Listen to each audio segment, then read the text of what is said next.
Hello, welcome to Simplicy. നമുക്കിന്നൊരു super pineapple cake എങ്ങനെയാണ് prepare ചെയ്യാൻ നോക്കാം. അതിനേക്ക് ആവശ്യമായിട്ടുള്ളത് 250 ml കപ്പിൽ 1 കപ്പ് മൈദ ചേർത്ത് കൊടുത്തിട്ടുണ്ട്. അതിൻ്റെ കൂടെ ഒരു 160 ഗ്രാം പഞ്ചസാര ചേർത്തിട്ടുണ്ട്.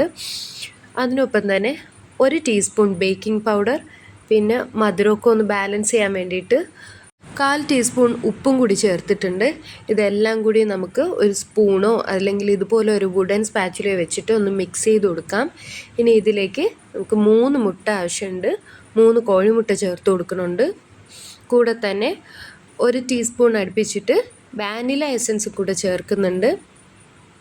പൈനാപ്പിൾ എസൻസ് നിങ്ങൾക്ക് അവൈലബിൾ ആണെന്നുണ്ടെങ്കിൽ 1/2 ടീസ്പൂൺ അതും കൂടി ചേർത്ത് കൊടുക്കാം. കട്ടകളില്ലാണ്ട് തന്നെ എല്ലാം കൂടി നമുക്കൊന്ന് മിക്സ് ചെയ്യാം. ഇനി ഇതിലേക്ക് ചേർക്കുന്നത് ബട്ടറാണ്. 100 ഗ്രാം അടുപ്പിച്ചിട്ട് ബട്ടർ നമ്മൾ ചേർക്കണുണ്ട്. എൻ്റെ കയ്യിൽ ബീറ്റർ ഇല്ലാത്തത് കൊണ്ട് ഞാൻ ജസ്റ്റ് ഒന്ന് മെൽറ്റ് ചെയ്താണ് ഇതിനകത്തേക്ക് ചേർത്തിട്ടുള്ളത്. ബീറ്ററുള്ള ആൾക്കാർ മെൽറ്റ് ചെയ്യണ്ട, അതൊന്ന് ജസ്റ്റ് ഒന്ന് റൂം ടെമ്പറേച്ചറിലായാൽ മതി.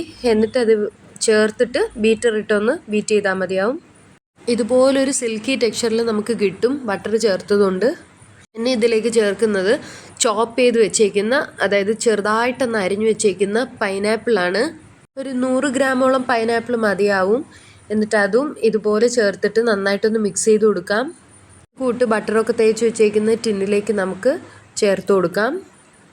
ഞാനിത് സാധാരണ ഒരു ചെമ്പിൽ വെച്ചിട്ടാണ് ബേക്ക് ചെയ്തെടുത്തത്. ലെയറിങ്ങിന് ആവശ്യമായിട്ട് വൈറ്റ് കോമ്പൗണ്ട് ചോക്ലേറ്റാണ് എടുത്തിട്ടുള്ളത്. 200 ഗ്രാം അടുപ്പിച്ചിട്ടുണ്ട്. ഇതിനൊപ്പം വേണമെങ്കിൽ ഹെവി ക്രീം ചേർത്ത് മൈക്രോവേവോ അല്ലെങ്കിൽ ഒന്ന് ഡബിൾ ബോയിലോ ചെയ്യാം. ഞാനതിൽ 2 ടേബിൾ സ്പൂൺ പാൽപ്പൊടി ചേർത്ത് കൊടുത്തിട്ടുണ്ട്. ക്രീമിൻ്റെ ഒരു ടെക്സ്ചർ വരാൻ വേണ്ടിയിട്ടാണ്, ഒരുപാട് ലൂസാവാണ്ടിരിക്കാനാണ് ഇങ്ങനെ ചേർത്ത്. അതിൻ്റെ കൂടെ ഒരു 4 ടേബിൾ സ്പൂൺ അടുപ്പിച്ചിട്ട് കണ്ടൻസ് മിൽക്ക് ചേർക്കുന്നുണ്ട്. ഇതെല്ലാം കൂടി ഒന്ന് ഡബിൾ ബോയിൽ ചെയ്തെടുത്തിട്ടുണ്ട്. പാൽപ്പൊടി ചേർത്തുകൊണ്ട് തന്നെ ഒരുപാട് ലൂസാകത്തില്ല ഈ ഒരു ക്രീം. ഒരു 1/2 കപ്പോളം പൈനാപ്പിൾ പ്യൂരി, പൈനാപ്പിൾ ഒന്ന് അരച്ചതാണ് ഇതിൽ ഇനി ചേർക്കുന്നത്. ഇതും കൂടി ചേർത്ത് കഴിയുമ്പോഴേക്കും ക്രീം കുറച്ചൊന്ന് ലൂസാകും. മിക്സ് ചെയ്തുകൊണ്ടിരിക്കുക. അപ്പോഴേക്കും ചെറുതായിട്ടൊന്ന് ലൂസാകുന്നതായിട്ട് നമുക്ക് കാണാൻ കഴിയും.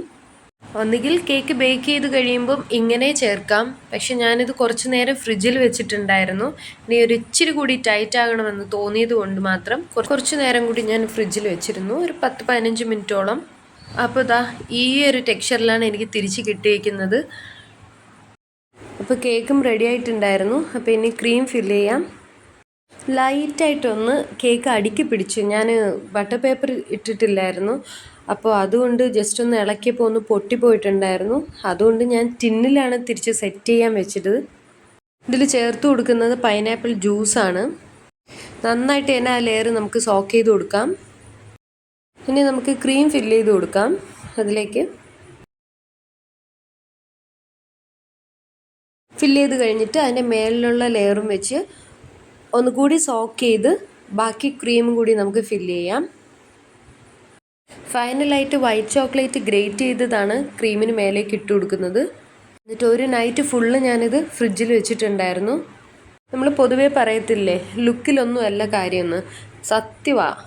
ഇത്രയും ടേസ്റ്റുള്ള ഒരു പൈനാപ്പിൾ കേക്ക് ഞാൻ ചെയ്തതുകൊണ്ട് പറയണതല്ല, എൻ്റെ ലൈഫിൽ ഞാൻ കഴിച്ചിട്ടില്ല. ഇത് മസ്റ്റ് ട്രൈ ആണ് കേട്ടോ. കാണുന്നവർ ഉറപ്പായിട്ടും ഒന്ന് പ്രിപ്പയർ ചെയ്ത് നോക്കണേ. മക്കളൊക്കെ സ്കൂളിൽ ഈ കേക്കാണ് കൊണ്ടുപോയത്. വീഡിയോ ഇഷ്ടമായി കഴിഞ്ഞാൽ ലൈക്ക് ചെയ്യാം. തുടർന്നുള്ള ഈസി ആൻഡ് ഡെയിലി റെസിപ്പീസിനായിട്ട് ചാനലൊന്ന് സബ്സ്ക്രൈബ് ചെയ്യണേ. ബൈ.